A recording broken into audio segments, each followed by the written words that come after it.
Di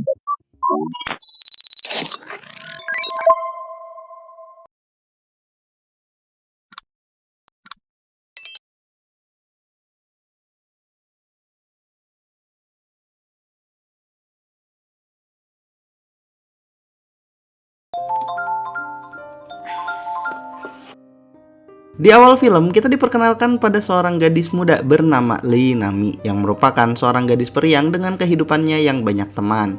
Selain itu, Nami juga seorang pekerja yang rajin dan ulet, bahkan dirinya sangat disayang oleh bos tempatnya bekerja. Namun bersamaan dengan itu, Nami juga merupakan gadis yang sangat lekat dengan ponselnya, karena bisa dibilang seluruh aktivitasnya selalu dilakukan bersama dengan ponsel miliknya. Seperti kehidupan sosial, bermain game, memutar lagu, menonton film, belanja online, hingga mengabadikan momen di setiap aktivitasnya. Hingga suatu hari, Nami pulang larut malam kelelahan sehingga membuat dirinya tertidur saat sedang menaiki bus. Saking lelahnya, ia tak sadar jika ponsel kesayangannya tersebut terjatuh dan tertinggal di sana. Namun tak lama setelah Nami pergi, muncul seseorang yang memungut ponselnya dan membawanya. Keesokan harinya terlihat seorang pemuda sedang membuat sarapan, namun dirinya teralihkan oleh dering ponsel yang ternyata itu berasal dari ponsel Nami yang ia pungut di bus tadi malam. Panggilan tersebut ternyata dari sahabat Nami yang bernama Unjo, sehingga dirinya menjawab panggilan tersebut. Akan tetapi entah mengapa dirinya saat itu malah menjawab panggilan Unjo dengan rekaman suara wanita yang seakan sudah disiapkannya. Dari suara rekaman yang digunakan, pemuda itu mengaku jika dirinya yang telah menemukan ponsel tersebut di bus tadi malam. Mengetahui ponsel sahabatnya hilang, Unjo lantas segera mendatangi kediaman Nami. Dan dari sinilah Nami baru menyadari jika ponselnya telah terjatuh di bus saat dirinya tertidur. Setelah mengetahui hal tersebut, Nami lantas menghubungi orang yang menemukan ponselnya untuk bertemu di kafe milik ayahnya.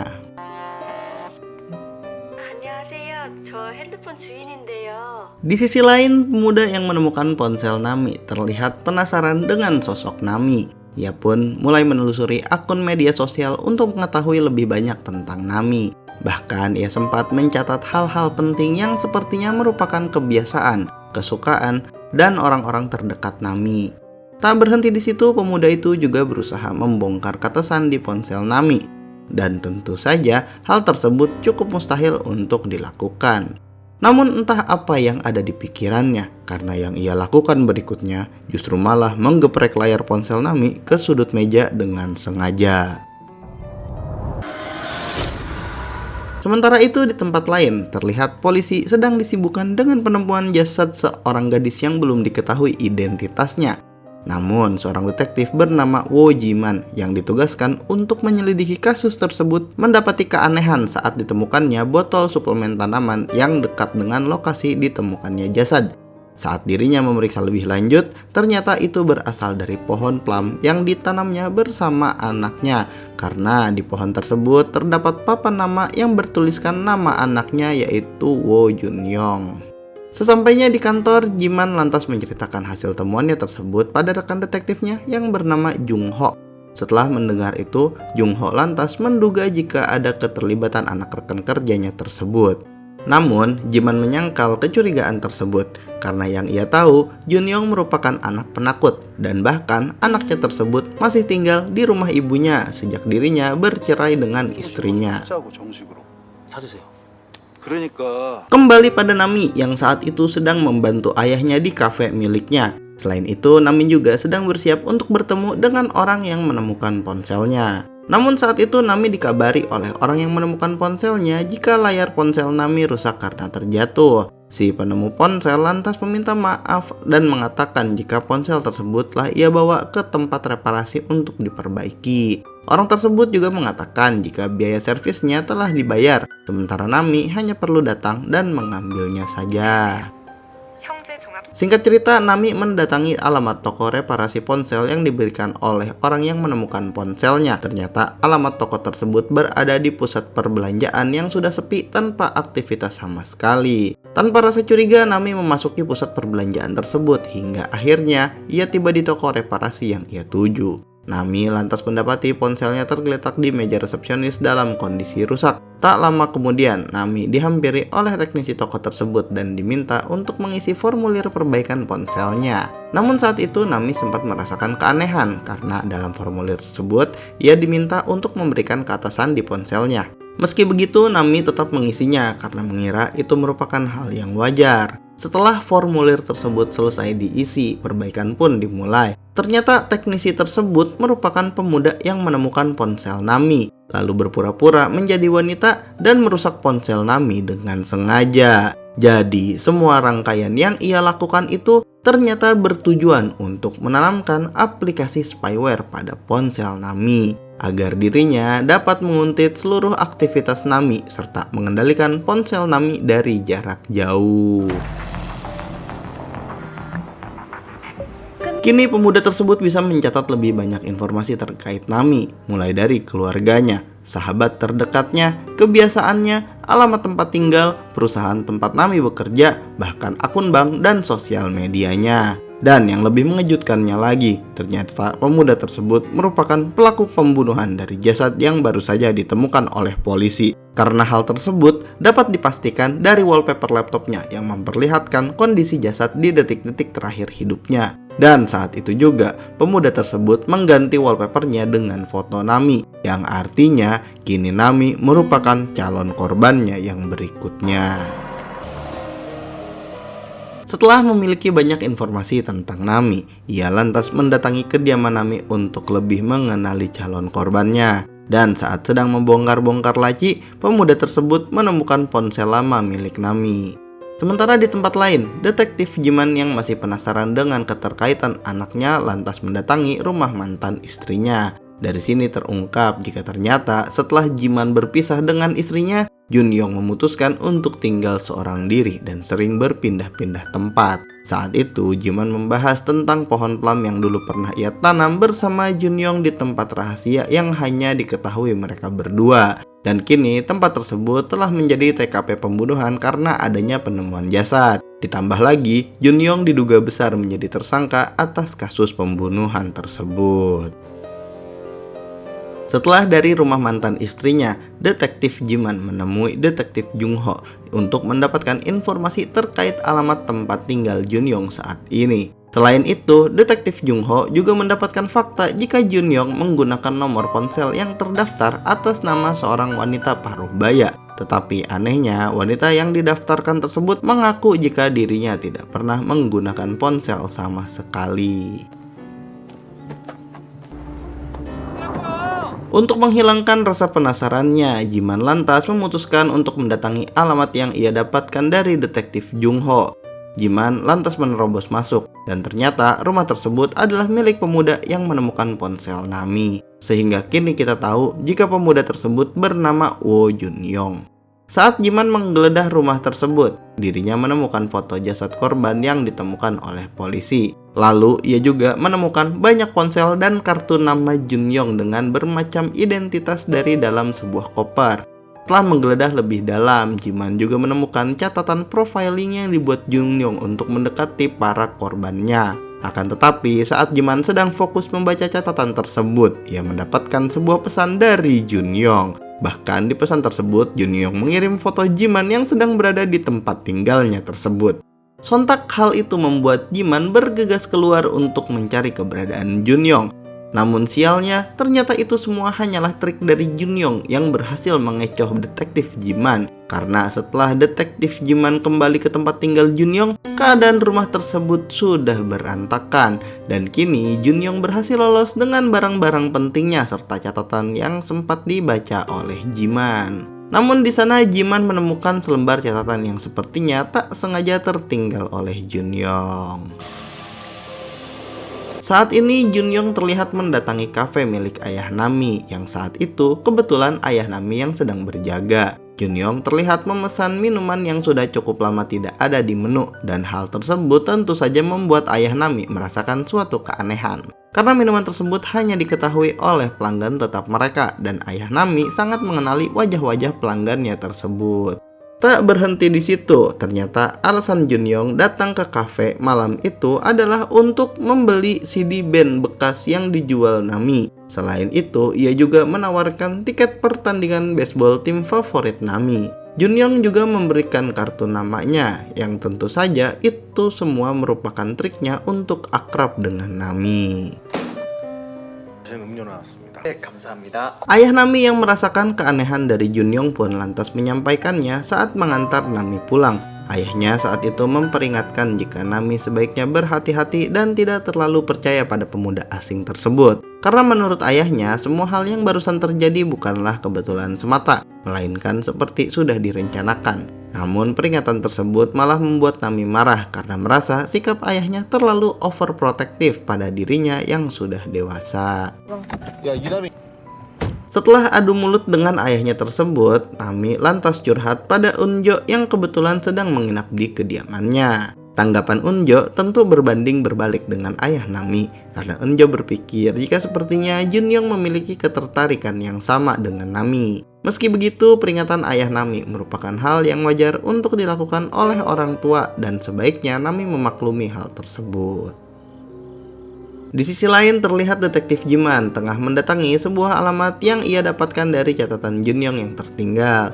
Di tempat tersebut, ia bertemu dengan seorang wanita parubaya yang merupakan ibu dari seorang gadis bernama Migeon yang sempat dinyatakan hilang dan kemudian jasadnya ditemukan oleh polisi beberapa hari lalu. Saat itu ibu Migeon bercerita jika anaknya bertemu dengan pemuda bernama Junyong saat ponsel milik anaknya hilang. Namun ketika ponselnya hendak diambil, orang tersebut mengabari jika ponsel anaknya itu rusak dan dibawa ke tempat reparasi. Kemungkinan di tempat reparasi itulah Migeon bertemu dengan Junyong sebelum akhirnya dinyatakan hilang. Mendapatkan informasi tersebut, detektif Jiman langsung menanyakan alamat tempat reparasi yang dikelola oleh Junyong tersebut. Di waktu yang sama terlihat ayah Nami mendapatkan pesan singkat dari Nami yang meminta maaf atas sikapnya sewaktu diberi nasihat. Namun setelah bercakap-cakap sebentar, Nami lantas mengirimkan sebuah tautan file yang berisikan aplikasi dan meminta sang ayah untuk menginstal aplikasi tersebut di ponselnya. Nami mengatakan jika itu adalah aplikasi untuk berbagi lokasi mereka agar bisa saling menjaga. Meski merasa aneh, sang ayah yang percaya jika itu adalah anaknya lantas menginstal aplikasi tersebut. Karena tentu saja orang yang mengirim pesan tersebut bukanlah Nami, melainkan Junyong yang saat ini sudah bisa mengendalikan ponsel Nami tanpa hambatan apapun.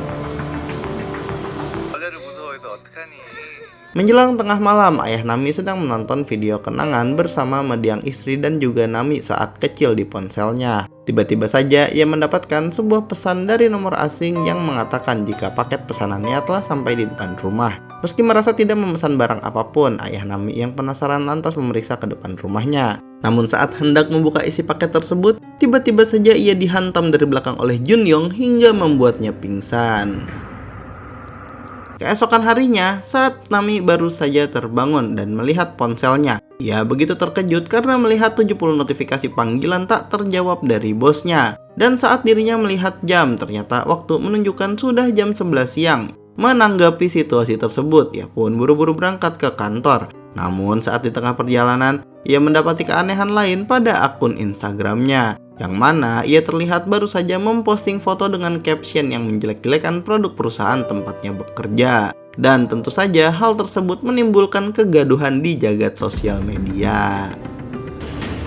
Sesampainya di kantor, ia pun berusaha menjelaskan jika bukan dirinya lah yang memposting postingan tersebut, karena sepertinya ponselnya telah dibajak. Tentu saja rekan kerjanya dan bosnya tidak percaya. Ditambah lagi, bos yang sangat menyukai Nami saat itu sudah terlanjur emosi dengan dampak yang terjadi dari postingan Nami. Akibatnya Nami dimusuhi oleh rekan kerjanya. Ditambah lagi, ia juga langsung dipecat oleh bosnya dari pekerjaannya.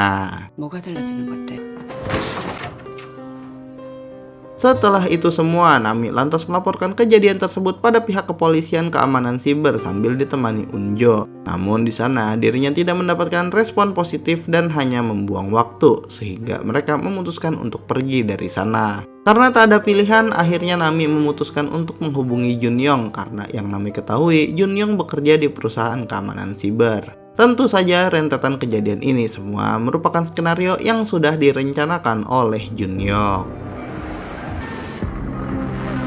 Kembali pada ayah Nami yang baru saja sadarkan diri. Saat itu ayah Nami akhirnya mengetahui siapa sosok yang telah membuatnya pingsan semalam. Dan keanehan yang ia rasakan pada Junyong saat memperingati Nami kini terbukti benar. Dengan kondisi terikat dan tak berdaya, ayah Nami hanya bisa menerima ejekan yang dilontarkan oleh Junyong. Yang lebih mengenaskannya lagi, ayah Nami tidak dapat berbuat apa-apa ketika Junyong secara terang-terangan mengakui jika Nami adalah calon korbannya yang selanjutnya. Bahkan Junyong berkata jika dirinya telah menyusun semua rencana ini sejak menemukan ponsel milik Nami.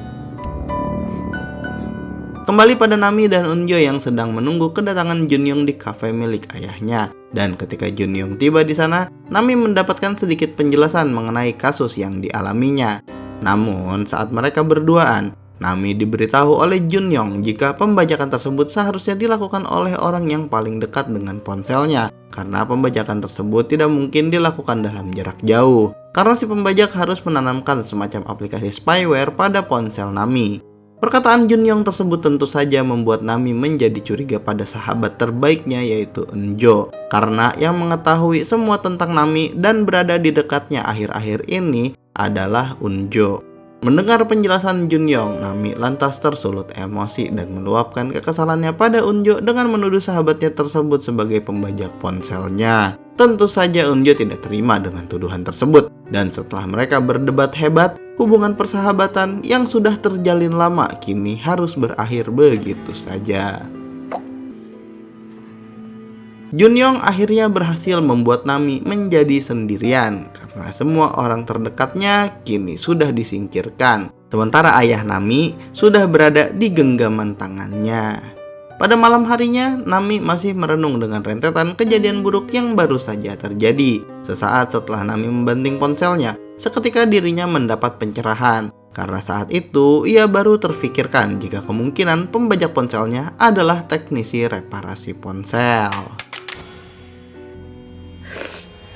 Sementara itu, pihak kepolisian kembali menemukan jasad di lokasi lain yang titiknya tidak jauh dari lokasi ditemukannya jasad pertama kali. Hal tersebut jelas membuat detektif Jiman menjadi sangat kesal karena dalam pikirannya, anaknya hampir terbukti menjadi pelaku dari kekejian yang baru saja terbongkar saat ini. Detektif Jung Ho yang juga membantu menyelidiki kasus tersebut mengatakan jika dirinya berhasil mengkonfirmasi alamat toko reparasi ponsel milik Junyong. Tanpa membuang waktu, mereka pun langsung bergegas mendatangi tempat tersebut. Setibanya di sana, mereka langsung memeriksa tempat reparasi yang kondisinya sudah kacau balau. Di sana mereka mendapati banyak formulir data dari orang-orang yang mereparasi ponsel. Dan saat memeriksa setiap nama di formulir tersebut, ternyata semua nama itu ada di catatan korban milik Junyong yang terekam oleh ponsel detektif Jiman. Namun ada satu nama yang formulirnya tidak ada, yaitu Nami. Detektif Jiman menduga jika orang bernama Nami tersebut sepertinya belum dihabisi oleh Junyong. Namun saat mereka sedang menggeledah dan mencari petunjuk lebih, tiba-tiba saja dua orang polisi datang bersama dengan seorang gadis yang tak lain itu adalah Nami. Pertemuan tersebut pun akhirnya memberikan titik terang karena saat Nami menceritakan musibah apa yang dialaminya, ternyata detektif Jiman mengetahui sedikit banyak pola yang dialami Nami semenjak bertemu Junyong. Melihat situasi di sana, Nami akhirnya sadar jika toko reparasi tersebut milik Ko Junyong, yaitu orang yang memperbaiki ponselnya yang membuat hidupnya berantakan serta orang yang dimintai tolong olehnya. Meski begitu, detektif Jiman tidak memberitahu jika Junyong merupakan anaknya dan tersangka dari kasus pembunuhan yang telah menelan banyak korban. Karena tujuan mereka sama, Nami lantas memutuskan bekerja sama dengan detektif Jiman untuk menangkap Junyong. Kebetulan juga saat itu ponsel Nami sedang mati karena kehabisan daya, sehingga besar kemungkinan Junyong tidak dapat mendengar percakapan Nami bersama detektif Jiman dan juga detektif Jung Ho. Mereka pun lantas menyusun rencana. Singkat cerita, mereka mulai menjalankan rencana. Nami saat itu mengundang Junyong untuk datang ke kediamannya dengan alasan meminta bantuannya lagi. Junyong yang mendapatkan pesan tersebut pun langsung bersiap dan segera berangkat ke kediaman Nami. Ketika Junyong sudah berada di depan rumah Nami, detektif Jiman dan detektif Jungho langsung meringkusnya agar tidak kabur. Akan tetapi, mereka saat itu malah terlihat bingung karena wajah pemuda yang hendak mereka tangkap bukanlah Junyong. Meski detektif Jiman sudah lama tidak melihat anaknya, ia cukup yakin jika pemuda yang ada di hadapannya bukanlah Junyong. Alhasil, Junyong berhasil lolos dengan mudah dari rencana penangkapannya. 아니 가만히 있어봐 이 사람들 뒷모습이 진짜 닮았네.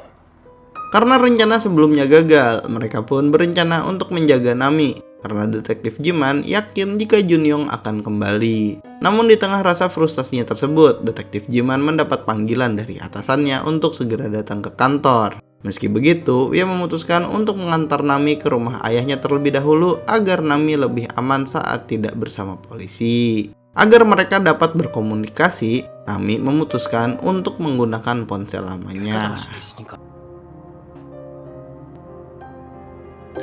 Setibanya di rumah sang ayah, Nami sempat merasa aneh ketika mendapati kondisi rumah ayahnya sedikit gelap. Tapi keanehan tersebut hilang setelah Nami melihat sang ayah sedang tertidur pulas di kamarnya. Namun saat Nami tengah bermain ponsel, ia kembali mendapat pesan dari Junyong yang ternyata ponsel lama Nami juga telah ditanamkan aplikasi spyware saat Junyong memasuki rumah Nami beberapa waktu lalu. Lalu saat ia berkomunikasi dengan Junyong, Nami menyadari jika ada yang tak beres sehingga dirinya segera memeriksa kondisi ayahnya. Dan betapa terkejutnya Nami karena ternyata yang ada di kasur ayahnya itu hanyalah sebuah guling dan bantal yang tertutup selimut. Nami yang panik lantas sempat berusaha menelpon polisi. Namun apa daya, ponselnya yang sudah dibajak lantas tidak bisa menelpon detektif Jiman. Tak menyerah di sana, Nami lantas memutuskan untuk mencari sang ayah. Namun sayangnya Nami malah bertemu dengan Junyong yang sudah berada di dalam rumah ayahnya tersebut. Ditambah lagi perasaan Nami dibuat kalut manakala dirinya mendapati kondisi ayahnya yang sudah tak sadarkan diri terikat di dalam bak mandi. Dengan begitu, Junyong berhasil menguasai situasi sehingga Nami tidak bisa melawan dan hanya menuruti perintah dari Junyong. Dan akhirnya, Nami juga ikut disekap bersama sang ayah dan ditenggelamkan bersama ke dalam bak mandi.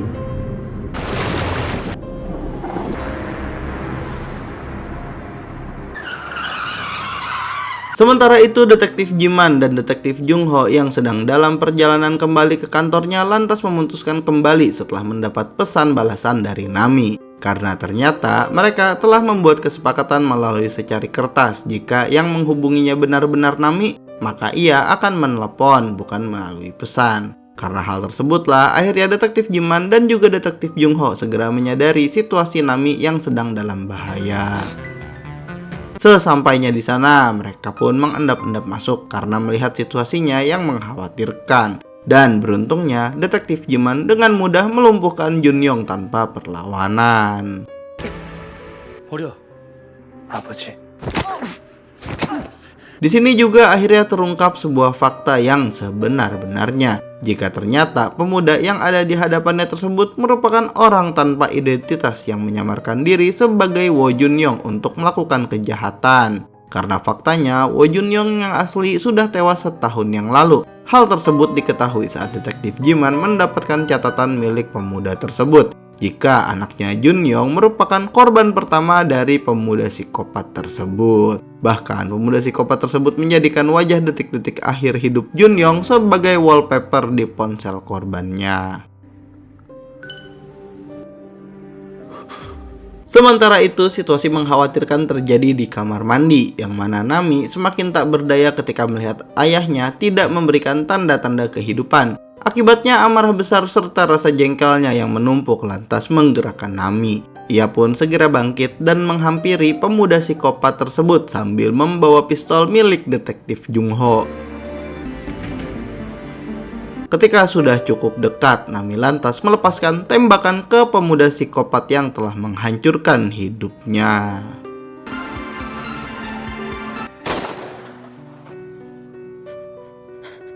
Setelah itu ternyata ayah Nami yang sedari tadi tidak memberikan tanda-tanda kehidupan ternyata berhasil diselamatkan oleh detektif Jungho. Hal tersebut tentu saja membuat Nami senang sehingga dirinya segera memeluk ayah kesayangannya tersebut.